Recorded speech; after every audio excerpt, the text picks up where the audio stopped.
할렐루야, 할렐루야. 사부 예배 오신 여러분들을 주님의 이름으로 환영하고 축복합니다. 오늘 특별히 우리 함께 예배드리는 지체와 그리고 옆에 아무도 없으면 자기 자신한테 이렇게 한번 인사했으면 좋겠습니다. 은혜 받기 좋은 날입니다. 시작. 은혜 받기 좋은 날입니다. 6명이 안 했어요. 다시 합시다. 시작. 은혜 받기 좋은 날입니다. 앞에 가끔씩 서 있으면 수년 전에 유행하였던 유행가의 가사의 노래가 떠오릅니다. 왜들 그리 화나 있어? 여러분 혹시 싸우러 오신 건 아니죠? 주님께 예배드리러 왔습니다. 참 주님께 은혜 받기 좋은 날, 주님을 온전히 예배드리는 날, 이날 오늘 하루를 살아갈 수 있고 남아있는 우리 청년의 삶을 살아갈 수 있는 주님의 은혜의 말씀을 기대하는 저와 여러분 되시기를 주님의 이름으로 축복합니다. 여러분 우리 계속적으로 이 예배의 흐름을 좀 간파하시고 계시나요? 의도적으로 예배에 대한 시리즈 설교를 하고 있지요. 처음에는 예배에 관한 설교를 제가 하였습니다. 예배를 왜 드려야 되고 어떻게 드려야 하는가, 그리고 예배당에 처음 들어왔을 때 저희들이 접하는 찬양에 관한 설교를 또 수주 동안 했습니다. 찬양이 무엇인가, 어떻게 찬양해야 되는 것인가, 그리고 그쯤에 또 찬양팀 내부적으로 세미나를 하여서 누가 찬양할 수 있고 어떻게 찬양할 것인가에 대해서 나눠봤습니다. 예배의 흐름 가운데, 오랜 믿음의 전통 가운데 세워져 있는 예배의 흐름 가운데 찬양 다음에는 우리가 사도신경의 고백을 하지요. 어쩌면 이 사도신경의 고백을 생각 없이 드린다면 중언부언, 그냥 의미 없이 마음 담지 않아서는 그냥 흘러가서 할 수 있겠지만 수주 동안 살펴본 이 사도신경의 고백은 실로 우리 신앙의 전수이며 우리 신앙의 전부였습니다. 이러한 고백들을 드리고 난 다음에 자연스럽게 헌금을 드립니다. 말로만, 그냥 기분으로만 하나님을 높여드리고 주님 앞에 헌신하겠다는 것이 아니라 나의 일부의 예물이지만, 나의 일부의 물질이지만 내게 전부를 주신 아버지 하나님께 마음을 담아, 삶을 담아 예물을 올려드리고 헌금을 담아 올려드리고, 그 다음 오늘 하루를 살아갈 수 있는 일용할 양식, 남아있는 우리 청년의 시간을 살아갈 수 있는 생명의 양식인 하나님의 말씀을 받아 누리는 시간이 바로 설교 시간입니다. 여러분, 설교는 무엇일까요? 여러분, 먼저 설교가 무엇인가를 살펴보기 앞서서 하나님의 존재의 특성을 한번 알아봐야 하는데, 하나님은 바로 말씀하시는 하나님입니다. 따라해볼까요? 말씀하시는 하나님. 말씀하시는 하나님. 여러분, 태초에 천지를 하나님께서 어떻게 창조하였습니까? 빛이 있으라 말씀하셨죠? 빛이 있으라 카톡 보내지 않았습니다. 수화를 하지 않았죠? 댄스를 주셨습니까? 아니죠. 빛이 있으라 음성, 그 공명을 뚫는 그 음성 가운데 말씀하셨습니다. 하나님은 말씀하시는 하나님이라는 것은 우리 신앙의 중요한 명제입니다. 하나님께서는 말씀으로 자신을 드러내십니다. 신학적인 용어로 계시하십니다. 특별히 구약 시대에서는 그 말씀을 주로 선지자를 통하여서 계시하셨습니다. 선지자라는 그런 사람을 세워서 그들이 하나님의 말씀을 받아서 전하고 그들이 하나님의 말씀을 기록하였습니다. 신약시대, 예수님 이후의 시대는 예수님의 제자들 12사도를 중심으로 하나님의 말씀이 계시되었죠. 지금 이 시대는 어떻습니까? 신구약 성경이 완성된 지금 이 시대에는 하나님께서 이 성경 66권 완성된 이 말씀을 통하여서 자신을 드러내십니다. 계시하십니다. 특별히 그 성경 말씀을 대하는 이 5가지 방법이 현재 진행 중인 우리 제자 양육 훈련에 포함되는데 여러분도 한번 알려드릴까요? 우리는 이 말씀을 5가지 방법으로 접하고 대할 수 있습니다. 여러분, 양육 받으시는 분들은 100배의 소리로 마음속으로 외쳐주십시오. 첫 번째, 하나님의 말씀을 들을 수 있습니다. 우리가 흔히 지금 하고 있는 설교죠. 두 번째, 바로 읽기가 있습니다. 제가 매일매일 아침에 여러분들을 올리지만 신경 쓸 수도 있고 안 쓸 수도 있는 그 성경 읽기를 통해서 말씀을 접할 수 있고요. 세 번째는 말씀을 암송합니다. 여러분, 성경 암송의 시간, 저는 약간의 소박한 꿈이 있는데 다시금 이 복고 레트로로 하여서 성경 암송대회를 하고 싶습니다. 아무래도 격한 반응이에요. 저린 줄 알았어요. 한 12구절 해가지고, 왜냐하면 여러분, 시험을 당할 때, 위기를 당할 때 거기에서 꺼내주는 것이 암송의 힘입니다. 제가 나중에 오늘 설교 중에 말할 수도 있는데 위기 가운데 우리를 살리는 것은 말씀의 힘입니다. 붙잡았던 한마디 말씀, 다시는 죄를 짓지 말라. 그 예수님의 음성, 그 말씀 붙잡을 때, 암송할 때 위기에서 즉각적으로 반응할 수 있습니다. 여러분, 왜 소방관들이, 왜 특수한 임무를 맡은 군인들이 그렇게 치열한 어떤 경쟁을 뚫고 훈련을 합니까? 이 위기라는 것은, 사고라는 것은 예고하고 드러나지 않습니다. 여러분, 소방관이 불을 끄러 들어갔을 때 불이 나 여기 있어요, 여기만 있을게 이렇게 말합니까? 갑자기 문을 열면 이 산소가 포화되면서 확 나오죠. 그때 이 소방관은 이미 예측하고 장비를 끊어가지고 뭐 나무를 쓰러뜨리든지 이 훈련된 습득된 모습으로 대처합니다. 군인은 어떻습니까? 이 적을 대하는, 적을 제압하는 무수한 훈련을 익힘으로써 우리가 오늘 말씀을 통해서 살펴보겠지만 우리가 하나님의 말씀대로 살아가지 못하도록 그렇게 공략하고 괴롭히는 원수 마귀와 가장 강력하게 싸울 수 있는 무기가 바로 말씀인데, 그 말씀을 가장 적극적으로 빼서 사용하시는 것이 바로 암송입니다. 암송다운 하나님의 말씀을 연구할 수 있습니다. 여러분, 다양한 버전의 하나님의 말씀으로 익히고 그것을 또 깨달을 수 있고 그 모든 말씀을 마음속에 담아 삶으로 흘러보내는 것이 바로 묵상입니다. 오늘은 특별히 성경을 대할 수 있는, 말씀을 대할 수 있는 5가지 경로 가운데 설교에 대해서 한번 살펴보도록 하겠습니다. 여러분은 혹시 이런 질문 해보지 않았습니까? 저는 청년의 시기에 이런 한번 질문을 해봤습니다. 과연 저 설교가 하나님의 말씀일까? 하나님의 말씀이라고 하는데 그게 과연 하나님의 말씀일까? 사람이 많이 아닐까라고 질문해보지 않았습니까? 그런데 이 대동교회, 우리 교회가 속해 있는 이 장로교, 개혁주의를 바탕으로 한 이 신앙의 노선에서는 이렇게 받아들입니다. 이 종교개혁자 중에 한 명인 요한 블링거는 이렇게 말했습니다. 선포된 하나님의 말씀은 하나님의 말씀이다. 하나님의 말씀을 가지고 이렇게 지금 대언하는 것, 하나님의 말씀 가운데 주님의 뜻을 찾아서 이렇게 전하는 설교는 바로 하나님의 말씀으로 받는 것이 바로 우리 교회가 속한 이 교단의 전통입니다. 그리고 많은 복음주의 교회에서 택하고 있는 노선입니다. 그렇지 않을 때 설교를 인간의 말로 받을 때는 참 많은 문제가 일어납니다. 인간의 뜻, 인간의 주장, 인간의 말들이 이 난무한 그 설교를 인간의 뜻으로 받아들이고 전할 때 하나님의 뜻이 아닌 사람의 뜻이 전달되기 때문입니다. 오늘은 특별히 예배의 이 의전 예전 가운데 많은 부분들을 차지하고 있고 참 우리를 웃게 하고 울게 하는 이 설교에 대해서 한번 살펴보겠습니다. 오늘은 특별히 우리가 너무나 잘 알고 있는 4종류의 밭 비유를 통해서 설교 듣기를 한번 살펴보겠습니다. 먼저 우리 여러분, 누가복음 8장 8절에 이 말씀을 듣는 첫 번째 마음의 상태가 이렇게 나타나는데요. 우리 함께 한번 읽어보겠습니다. 시작. 더러는 좋은 땅에 떨어짐에 100배의 결실을 하였느니라. 이 말씀을 하시고 외치시되 들을 귀 있는 자는 들을지어다. 여러분, 너무나 우리가 잘 알고 있는 좋은 땅에 떨어진 이 상태를 말하면서 제가 지금 먼저 말씀드리고 싶은 것은 좋은 땅에 대한 이 상태에 대한 포인트가 아니라 그 뒤에 있는 말씀, 제가 노란 줄로 포인트 냈죠. 들을 귀 있는 자는 들을지어다. 이 하나님의 말씀을 같이 듣지만 다 같이 이해하고 다 같이 뿌리 내리고 다 같이 열매 내리지 않는다는 그 전제를 예수님께서 말씀하고 계신다는 겁니다. 이어지는 말씀, 또 살펴볼 말씀은 누가복음 8장 18절 말씀, 오늘 말씀이 끝입니다. 함께 한번 읽어보겠습니다. 시작. 그러므로 너희가 어떻게 들을까 스스로 삼가라. 누구든지 있는 자는 받겠고 없는 자는 그 있는 줄로 아는 것까지도 빼앗기리라 하시니라. 우리 들음을 주의하라고 합니다. 어떻게 하나님의 말씀을 대하고 있는지, 어떻게 하나님의 말씀을 듣고 있는지, 어떻게 하나님의 말씀에 대한 태도를 가지고 있는지를 주의하라고 합니다. 모두가 대하고 있고 모두가 듣고 있지만 다 같은 들음은 아니라고 예수님께서 말씀하고 계십니다. 이 들음의 위대함, 들음의 중요성은 다른 복음서 말씀인 요한복음 8장 43절과 47절에 이렇게까지 말합니다. 내 말을 어떻게 깨닫지 못하느냐? 예수님의 말씀을 깨닫지 못하는 자는, 그 듣지 아니하는 자는 하나님께 속하지 아니한 자까지 자라고 이렇게 강경하게 말씀하십니다. 하나님의 말씀을 잘 듣는 자, 하나님의 말씀을 듣고자 하는 자, 그것을 이해하는 자가 주님의 자녀라는 거죠.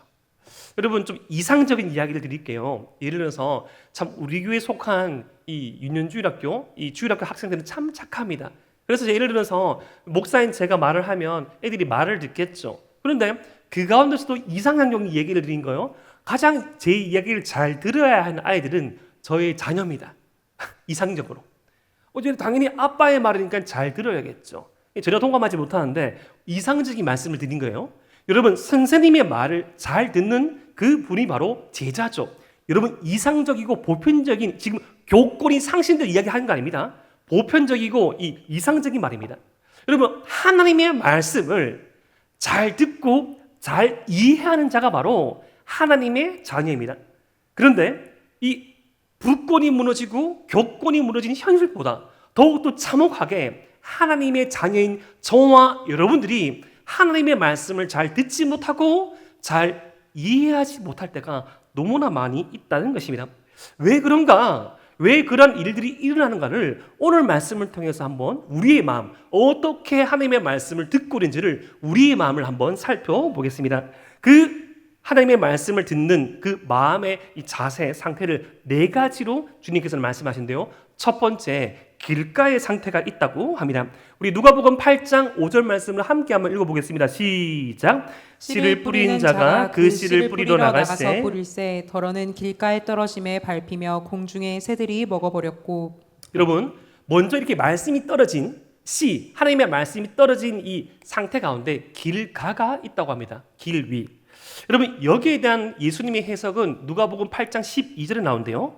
이 길가에 있어서 새가 먹는다는 것은 여러분 종종 이 성경에서 새는 사악한 대상으로 묘사됩니다. 그러니까 어떤 존재가 있는데 지금 여러분들은 이렇게 똑같이 하나님의 말씀을 듣고 있지만 하나님의 말씀을 듣고 있고 말씀의 씨가 뿌려지고 있는데 여러분들은 들으려고 하는데 이 들어질 때 이해되려고 할 때 이 말씀이 떨어져서 뿌리 내린 것을 싫어하는 존재가 있다는 거죠.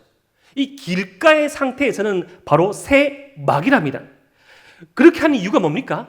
제가 지금 여러분들에게 말씀을 전하는 목적은 구원을 위한 말씀입니다.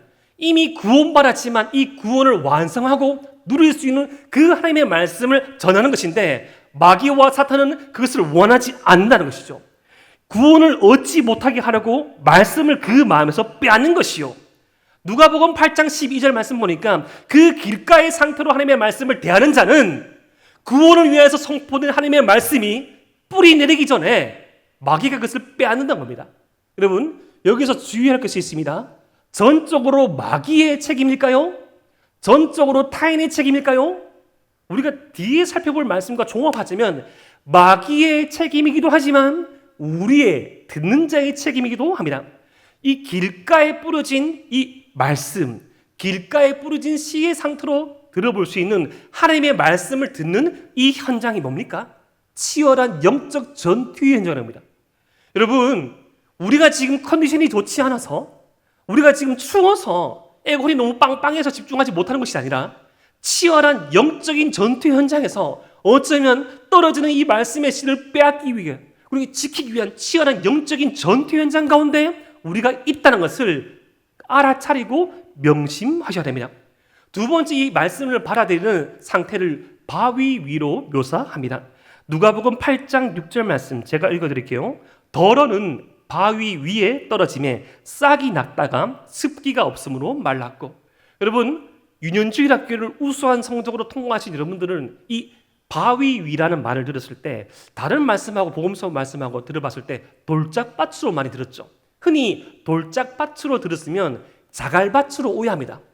우리나라에서 자갈밭 많잖아요. 뭐 계곡 안 가봤습니까? 자갈밭 뭐죠? 동글동글한 이 돌들이 많이 있는 그리고 살짝 덮어져 있는 그런 흙들. 근데 그런 상태를 말한 것이 아닙니다. 이스라엘의 땅 가운데 얇게 표면은 다 흙이 덮어져 있지만 그 얇게 덮여져 있는 흙 밑에 바위가 돌이 있는 지형이 많아요. 그래서 농부가 씨를 다 뿌리는데 표면적으로 흙이 덮였기 때문에 씨를 뿌리죠. 그런데 씨를 뿌리는데 흙이 너무나 얇아서 머금고 있는 습기와 수분과 양분이 적어서 더 뿌리 내리지 못하는 거예요. 여러분 이러한 이 바위 위에 떨어진 이 상태에 대해서 예수님께서는 8장 13절에서 이렇게 해석하시죠. 우리 누가복음 8장 13절 말씀을 함께 읽겠습니다. 시작. 바위 위에 있다는 것은 말씀을 들을 때에 기쁨으로 받으나 뿌리가 없어 잠깐 믿다가 시련을 당할 때에 배반하는 자유. 말씀을 들을 때 기쁨으로 받아요. 와, 오늘 말씀 내 스타일이다. 근데 헤어졌는데 목사님께서 헤어진 남자 있으라고 말씀하시네. 그런 말씀도 한 적 없습니다. 와, 내 스타일이다. 근데 너무 막 좋아가지고 그래 목사님이 신실한 사람 만나라고 했다. 신실한 사람 만나 기도하라 하고 막 이렇게 이제 그 말씀 받아 기뻐서 딱 나가는데 이제는 내 감정으로 사람 만나지 않아야지. 이제는 내 끌린 대로 만나지 않고 주님 만나게 할 그 사람 최소한 한 새벽기도 2주를 하고 만나야지라고 생각했는데 딱 갔는데 너무나 헐친한 그 남자가 와서 연락처 달라고 하는 거야. 대빠 번호 주면서 또 나쁜 남자 만나가지고 오빠 왜 연락이 안 돼? 왜 연락이 안 돼? 왜 일이 사라졌는데 왜 연락이 없어? 아니 미리 읽어보기 하고 맨날 답 없으니까 뭐해? 밤새도록 뭐해 묻고 주님한테 묻지 않으면서 잠깐 기쁨으로 받아들이지만 고질적으로 저와 여러분들에게는 단단한 바위와 같은 시련으로 다가오는 약점이 있습니다. 어제 저희 이제 다윗 임원들하고 수련회 장소를 갔다 오면서 서로에게 있는 발작 버튼에 대한 나눔을 좀 했습니다. 여러분 발작 버튼이라는 게 있어요. 혹시 아십니까? 심리학 용어는 아닌데요. 어느 약한 부분이 있어서 그걸 건드려지면 움찔하거나 화가 나거나 쓰러지는 그런 어떤 구간이 있어요. 저도 있고 누구도 있고 막 그런 얘기를 하다가 여러분 이 발작 버튼과 같이 너무 단단해서 도저히 하나님의 말씀으로 깨 부술 수 없고 뿌리 내릴 수 없을 것 같은 벽과 같은 문제가 우리에게 있을 수 있습니다. 거기에 말씀이 부딪혀서 거기에 하나님의 은혜가 부딪혀서 그것을 돌파하지 못할 때 하나님의 말씀이 뿌리 내리지 못하는 상태로 있다고 말합니다. 세 번째, 이 말씀을 받아들인 상태가 가시떨기 속이 있습니다. 7절 말씀, 덜어는 가시떨기 속에 떨어짐에 가시가 함께 자라서 기운을 막았고. 여러분 이 좀 구체적으로 상상하십시오. 가시떨기가 있어요. 이렇게 떨기가. 여러분 가시떨기는 입이 있습니까? 없습니까? 없죠. 손가락 같은 가시만 이렇게 있겠죠. 입이 없으니까 당연히 씨를 뿌리면 이 손가락같이 빠쩍빠쩍한 가시를 통과해서 떨어지겠죠. 근데 이 가시떨기 속에 있는 땅은 아마도 옥토인 것 같습니다. 좋은 땅인 거예요. 그냥 뿌리도 내리고 좀 줄기로 나서 뻗어 오르려고 하면 가시떨기에 막혀가서 더 못 자라는 거예요. 그리고 혹시 이제 성경 통독을 4년 차고 있는 우리 청년분들은 이미 다 알고 있겠지만 이것과 비슷한 하나님의 말씀 가운데 뭔가 하면 가라지 비유가 있어요. 가라지. 이 청보리라고 하죠. 같은 보리처럼 보이지만 보리가 아니라 같은 보리처럼 보이지만 이 보리나 어떤 벼의 양분을 뺏어 먹고 죽게 하는 그런 식물들이 있어요. 가시떨기도 그런 어떤 성질이 있다는 거죠. 주위에 있는 자라나는 식물의 양분을 뺏는 거예요. 가시떨기는 양분도 뺏고 자라지 못하게 막는 거예요. 그런데 이 가시떨기에 대한 예수님의 해석이 어떻습니까? 14절 말씀 보니까 가시떨기에 떨어졌다는 것은 말씀을 들으는 자이나 지내는 중 이생의 염려와 재물과 향락의 기운이 막혀 온전히 결실하지 못하는 자요. 여러분 이생의 염려, 약간은 불교용 같은 용어인데요. 세상의 염려. 여러분 세상 살아가면서 우리를 가장 걱정스럽게 하는 큰 요인이 뭡니까? 그것 중에 하나가 바로 재물이죠. 무엇을 먹을까? 무엇을 입을까? 졸업하면 어떡하지? 취업은 또 어떡하지? 결혼 준비는 어떻게 하지? 아이는 무엇으로 키울까? 집은 어떻게 살까? 어떻게 할까? 가장 사람을 힘들게 하는 세상의 걱정 가운데 재물이 있는데 그리고 그 재물을 또 취했을 때 사람이 가장 쉽게 취할 수 있는 스탠스는 뭔가 하면 그 재물로 말미암아 분명 그 재물을 물질을 기도하고 준비할 때 하나님 제게 물질을 주십시오. 제게 능력을 주십시오. 제게 자리를 주십시오. 제게 세상을 섬기겠나이라고 말하지만 있어 보십시오. 있은 적은 제가 없지만 자신을 위해서죠. 이쯤 되면 나를 위해서 소비할 수 있잖아. 근데 그게 큰 재물이 아니라 작은 재물부터 자신을 위한 소비와 자신을 위한 투자는 과감하죠. 하지만 하나님 나라와 타인에 대한 그 투자와 그 섬김은 미미한 것이 바로 사람입니다. 그런 걱정, 그런 이 재물을 비롯한 나를 중심으로 한 이 어떤 화목함, 나를 중심으로 한 이 세상의 어떤 편안함들을 꿈꿀 때 말씀이 자라려고 하고 말씀이 줄기를 내고 열매 맺기 전에 항상 부딪히는 거야. 네가 더 중요하잖아. 먼저 할 게 있잖아.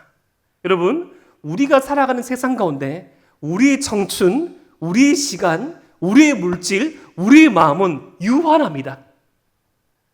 한계가 있어요. 그런데 유한한 우리의 시간, 우리의 물질, 우리의 마음, 우리의 시간, 우리 체력을 나를 위해서, 세상의 향락을 위해서, 물질을 위해서 더 많이 쏟는다면 당연히 하나님을 향한, 주님을 향한 시간과 물질과 마음은 적은 것이죠. 그래서 열매 맺지 못한다는 것입니다. 사랑하는 에바라비 청년 여러분, 우리는 이런 경우 없습니까? 지금 말씀을 선포하고 있는 저도 이 설교가 이전에 청중 아닙니까?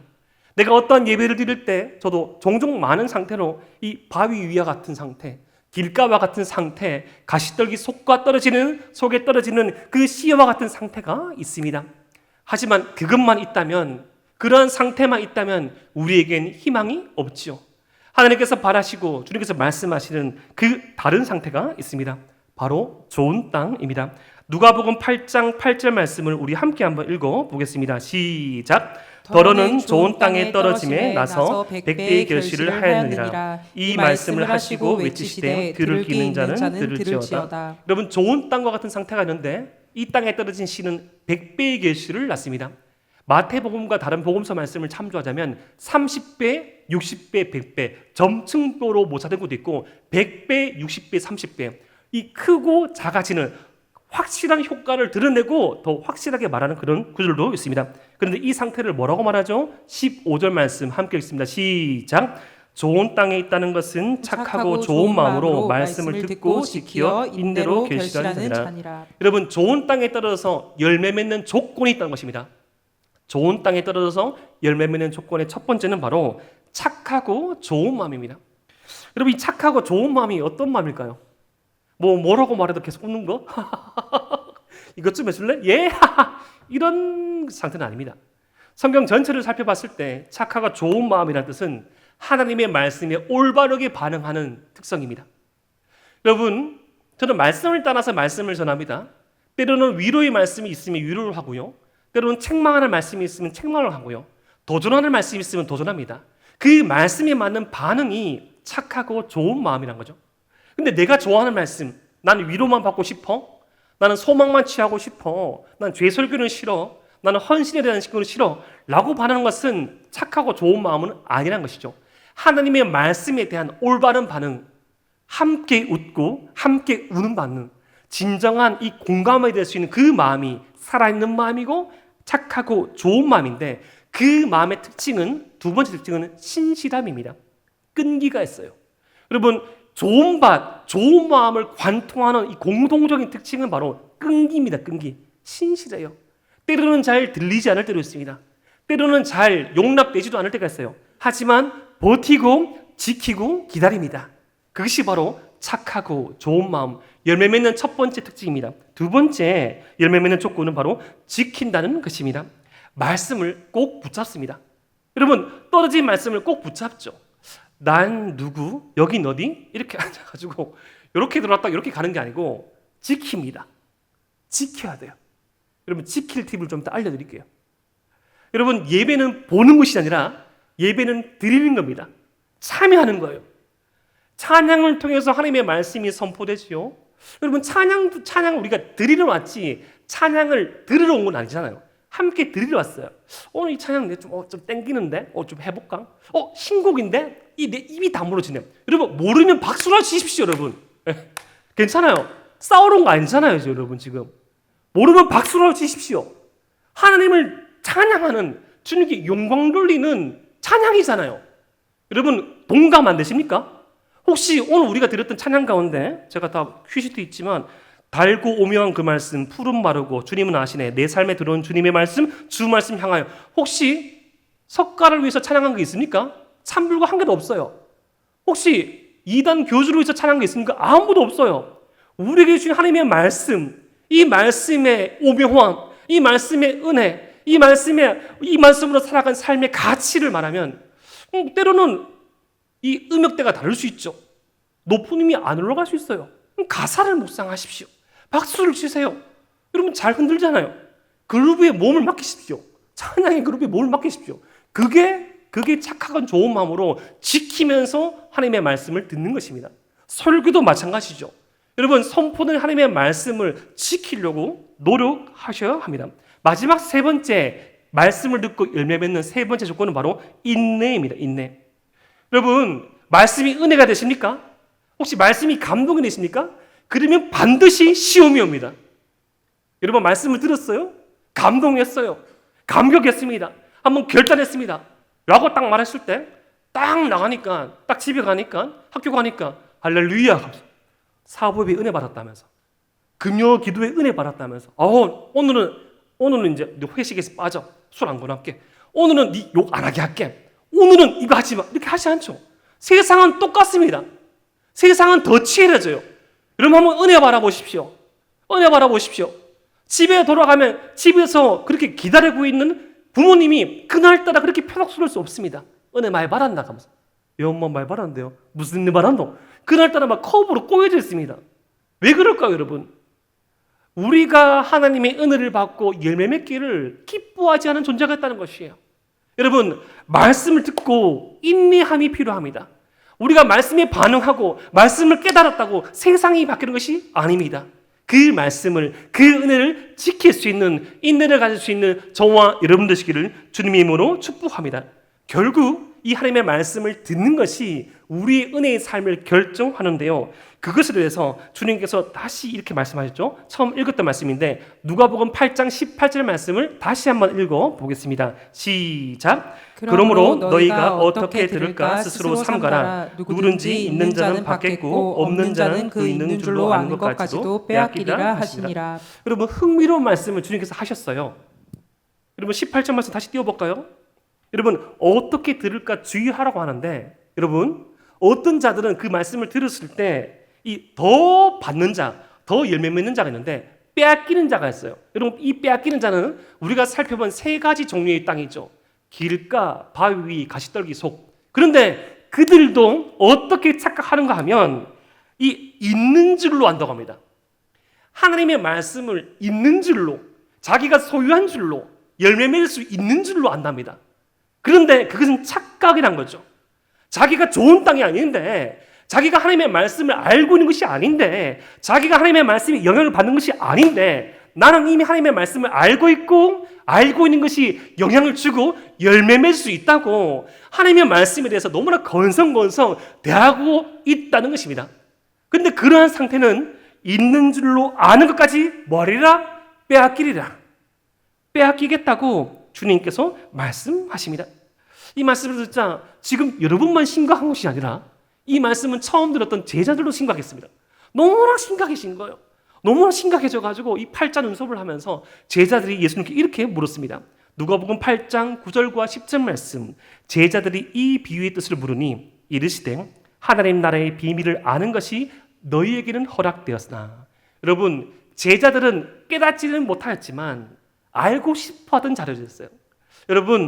여러분들이 그냥 의미 없이 우리가 모든 예배와 어떤 기도회와 은혜의 장소 가운데 좀 더 알기 위하여서 알고 싶은 마음이 들 수 있는 제자의 자리까지 이르길 소망합니다. 근데 그런 제자들의 마음을 가진 자들에게 예수님께서 해석을 하시는데요. 이 비밀을 아는 것이 너에게는 허락되었으나 다른 사람에게는 비유로 하나니 이는 그들로 보아도 보지 못하고 들어도 깨닫지 못하게 하려 함이라. 무슨 수수께끼 같은 말씀을 주님께서 하시죠. 이는 보아도 보지 못하고 들어도 깨닫지 못하게 하려 함이라. 물은 물이요 산은 산이다. 이런 승려 같은 말씀하십니다. 여러분, 이 말씀은 이 이사야서 6장 9절과 10절 말씀을 배경으로 하는데요. 이런 뜻이 있습니다. 옛날에 우리가 장차 좀 있다, 내일부터 읽게 될 이사야서 말씀 보면 이스라엘 백성이 너무나 타락했어요. 이미 망하고 있고 망할 수밖에 없는 그 이스라엘에게 이사야라는 선지자를 하나님께서 보내시면서 이사야서 6장에 이렇게 말씀하십니다. 이사야야, 지금 내가 너를 보내는데 너는 하나님의 말씀을, 나의 말씀을 전하라. 그런데 네가 전할 이 하나님의 말씀은 대부분 사람들이 듣지 않을 것이야. 너의 설교 사역은 실패할 것이야. 그런데 그럼에도 불구하고 마치 배인당한 이 그루터기 같은 나무들이 있는데 지금은 배인당한 나무처럼 보이지만 그 그루터기 같은 사람들에게 말씀이 떨어지면 장차 그들이 큰 나무가 되어서 다시금 회복하는 이스라엘을 꿈꿀 수 있을 것이야. 대부분 힘들어 보이고 어렵게 보이는 이 말씀의 사역 가운데 그럼에도 불구하고 주님께서 주실 그 은혜를 기대하면서 말씀을 사역하라고 말씀하실 때 오늘 이 말씀을 하신 거예요. 들어도 듣지 못하고 보아도 보지 못한다. 여러분, 이 말씀 하나님 나라의 신비라는 것은 바로 비밀을 의미합니다. 여러분, 우리가 흔히 이 신비라고 했을 때 신비는 알려줘도 모르죠. 근데 이 비밀은 알려주면 압니다. 아, 이런 뜻이 있구나. 아, 이런 방법, 이런 뜻이 있구나. 바로 이것이었구나. 여러분, 하나님의 말씀, 예수님의 말씀은 비밀적인 속성이 있어서 알고자 하는 자에게, 주님께 묻는 자에게, 소망하는 자에게 그 진리가 밝혀지게 되고, 밝혀진 그 진리를 깨달았을 때 라면서 더 깊고 더 넓고 더 높은 진리 세계에 이를 수 있다는 겁니다. 그래서 이 말씀을 좀 더 잘 듣고 이 말씀을 좀 더 잘 이해하기 위해서 몇 가지 팁이 있습니다. 여러분, 이 말씀에 더 큰 은혜를 받기 위한 팁이 있는데요. 첫 번째, 평소에 이 말씀을 잘 듣기 위해서 준비해야 합니다. 여러분, 말씀을 따라서 살아갈 때 말씀에 대한 관심이 생기고 말씀이 좀 더 들립니다. 특별히 제가 전하는 이 대부분이 아니죠. 교회에서 선포되는 하나님의 말씀은 성경을 통해서 전해지는데 성경을 읽을 때 성경에 대한 이해가 좀 더 있고 말씀이 들리는 거죠. 두 번째, 기도하셔야 됩니다. 말씀을 들을 여러분들을 위해서 기도하셔야 되고요. 말씀을 전할 저를 위해서 기도하셔야 되고요. 말씀을 함께 듣는 지체들을 위해서 기도하십시오. 기도하고 말씀 들어봤습니까? 다릅니다. 세 번째, 컨디션을 조절하셔야 됩니다. 우리 공동체의 3분의 2는 주일학교를 섬기고 돌아오십니다. 그렇죠? 여러분, 주일학교를 최선을 다해 섬기십시오. 하지만 우리 예배에 집중하시는 10%는 남기고 섬기십시오. 그리고 주일을 전에 토요일 날 되도록이면 빨리 주무십시오. 여러분들의 마음을, 여러분들의 몸을 예배를 잘 드릴 수 있는, 교회를 잘 섬길 수 있는 컨디션으로 맞추십시오. 잠을 2시간밖에 못 자는데 새벽 4시 반까지, 6시까지 축구를 봤는데 어떻게 설교에 집중합니까? 새벽 4시까지 노를 찍었는데 어떻게 설교에 집중해요? 아니죠. 집중할 수 있는 컨디션을 맞춰야 됩니다. 네 번째, 준비물을 갖추어야 됩니다. 여러분, 여름 수련회 할 때마다 제 1번의 준비물이 뭡니까? 준비된 마음. 한번 하나님 은혜 받아볼 거야 라는 자세로 와야 됩니다. 오늘은 한번 어떻게 하면 안 들어보지? 라는 마음으로 나오면 안 되죠. 오늘은 내게 어떤 은혜를 주실까? 오늘은 내게 어떤 말씀을 하실까라는 기대를 가지고 나오십시오. 그리고 두 번째, 되도록 기록하고 지속적으로 볼 수 있는 성경을 가지고 오십시오. 예를 들어서 여러분, 지금은 MZ세대들은 이 스마트폰을 통해서 성경을 볼 수도 있죠. 하지만 이 스마트폰에서는 성경만 있는 것이 아니죠. 보통 159개에서 250개 어플이 있죠. 성경 딱 보고 있는데 갑자기 카톡이 옵니다. 뭐 해? 그때부터 상상의 나래가 펼쳐가는 거죠. 새가 막 날아옵니다. 깨깨깨 막 날아가죠. 쫓아노는 거죠. 뭐 해? 생까지만 또 묻습니다. 뭐 하냐니까? 이미 동선로 갔습니다. 이미 캠퍼스에 가 있어요. 이미 흠뻑수에 빠져 있습니다. 끝나는 거죠.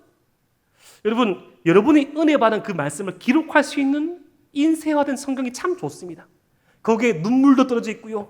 거기에 때로는 이 물음표도 있고요. 거기에 때로는 별표도 있고요. 거기에 빨간 줄로 그어가면서 이 말씀만큼은 살아내려가는 여러분들의 믿음의 서사가 기록된 성경을 가지고 예배를 드리면 더 큰 은혜를 받을 수 있습니다. 다섯 번째, 듣는 기술을 활용하십시오. 여러분, 제가 무엇을 말하려고 하는지 한 문장으로 한번 정리해 보십시오. 이 말씀만큼은 붙잡고 가겠다. 그렇게 주제를 요약하면서 적으면서 결론에 집중하십시오. 여러분, 우리 서기들이 얼마만큼 수고해서 얼마나 좋은 인쇄된 이 주보를 줍니까? 여러분, 주보에 제 설교 노트 있는지 몰랐죠? 예, 있습니다. 비밀 아닙니다. 그 설교 노트에 적으면서 한번 들어보십시오. 여러분, 한번 물어봅시다. 여러분, 혹시 강의 들을 때 그냥 듣습니까?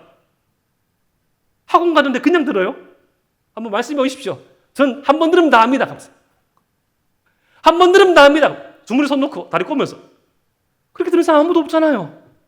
생명의 말씀인데 오늘을 살아갈 수 있고 남아있는 청년 삶을 살아갈 수 있고 우리의 삶을 결정할 수 있는 하나님의 말씀인데, 이 무수한 하나님의 말씀이지만 오늘 하루를 나의 운명을 바꿀 수 있는 하나님의 말씀이라면 집중해서 들을 필요가 있다는 것입니다. 그런데 그 모든 이 방법과 팁 가운데 가장 중요한 것이 있습니다. 우리가 최선을 다해서 노력하지만 그 일을 이루실 이는 바로 예수님이십니다. 우리가 좋은 밭이 되기 위해서 우리 주님은 이러한 사역을 하겠다고 말씀하셨습니다. 우리 주님께서 사역을 하기 앞서서 세례 요한이 이런 말씀을 합니다. 선지자 이사야의 책에 쓴 바 광야에서 외치는 자의 소리가 있어 이르되 너희는 주의 길을 준비하라. 그의 오실 길을 곧게 하라. 모든 골짜기가 메워지고 모든 산과 작은 산이 낮아지고 굵은 것이 고다지고 험한 길이 평탄하여질 것이요 모든 육체가 하나님의 구원하심을 보리라 함과 같으니라. 우리 주님께서 장차 오셔서 사역을 하실 것인데 산과 같이 교만한 마음을 깎으시고 골짜기 같은 패어진 마음을 회복시켜 주시고 바위와 같이 단단히 주의 말씀이 뿌려내지 못하는 그 바위를 부술 것이며 이 새와 같이 주의 말씀을 쫓아내는 그 마귀들을 흩어질 것이고 우리가 하나님의 말씀을 들을 수 있는 좋은 밭으로 바꿀 사역을 주님께서 하시겠다고 세례 요한이 예언했고 그런 사역을 하셨습니다. 말씀이 필요한 자라면 찾아가셨어요. 그 여리고에서 가장 명망했던 세리장이었던 삭개오, 그 뽕나무 숲에 있던 그 삭개오를 찾아가셨습니다. 야곱의 우물 옆에서 사람이 아무도 없을 때 물을 뜨고 있던 그 여인을 찾아가셨어요. 슬피 울고 홀로 있고 절망하는 인생을 하나님의 은혜가 무엇입니까? 주님의 말씀이 무엇입니까? 라는 자에게 찾아가셔서 골짜기 같은 마음을 메워주셨습니다. 반면 서기관과 같이 장로들과 같이 율법교사와 같이 내가 주님의 말씀을 다 안다, 내가 주님의 말씀을 이미 읽었다, 수백 번 수천 번 읽었다 라는 자들의 마음은 낮아지게 하셨죠. 그렇게 살았느냐? 그렇게 살았느냐? 사랑하느냐? 사랑하는 에바라비 청년 여러분, 하나님의 말씀을 듣는 이 부르심은 영광스러운 부르심입니다. 여러분, 대부분 우리의 마음이 길가와 같고 바위와 같고 가시떡이 속가시 보이지만 한 번만 주의 말씀에 붙잡아서 한 번만 주님 앞에 전심으로 나와서는 그 세 번의 경우를 다 뒤집어 엎을 수 있는 30배, 60배, 100배의 결실을 맺게 된다는 것입니다. 이 얼마나 남는 장사입니까? 대부분 우리의 마음은 강팍하고 대부분 우리의 마음은 집중하지 못하지만 그럼에도 불구하고 가뭄에 비가 내리듯이 우리 심령 가운데 떨어지는 그 은혜의 소낙비는 남아있는 우리의 전세계를 뒤바꾸기에 충분한 하나님의 말씀입니다. 저도 그랬어요, 여러분. 늘상 예배를 잘 들을 수는 없었습니다. 하지만 몸부림쳤죠. 오늘만 다시 한번 주여 말씀하여 주시옵소서. 그때 내 마음을 흔들린 그 주님의 말씀 다시 한번 내게 내려주시옵소서. 주님의 말씀만이 나의 삶을 바꿈으로 내 마음에 신기를 수 있는 주님의 은혜를 허락하여 주시옵소서 라고 기다리고 몸부림쳤지만 늘상은 대부분은 내 마음을 충분히 적시는 하나님의 말씀은 아니었어요. 하지만 오늘 말씀에 좋은 열매를 맺을 수 있는 조건인 인내하고 지켰을 때 나의 마음이 바뀌어서 나의 스탠스가 바뀌어서 그 삶 가운데 주님의 은혜를 흘려보내는 작은 자의 모습을 살펴볼 수 있습니다. 사랑하는 에바라비 청년 여러분, 하나님의 말씀을 가벼이 여기지 마십시오. 주님의 은혜를 가볍게 받지 마십시오. 세상에서 여러분들을 업그레이드 시킬 수 있는 그 기술, 그 학문, 그 시간보다 더욱더 중요하고 우리의 행복을 결정할 수 있는, 영혼을 결정할 수 있는 그 비결이 이 말씀 가운데 있음을 깨닫고 주님의 말씀을 알고자, 주님의 말씀을 붙잡고자 노력하고 간구하고 나갈 수 있는 저와 여러분 되기를 주님의 이름으로 축복합니다. 기도드립니다.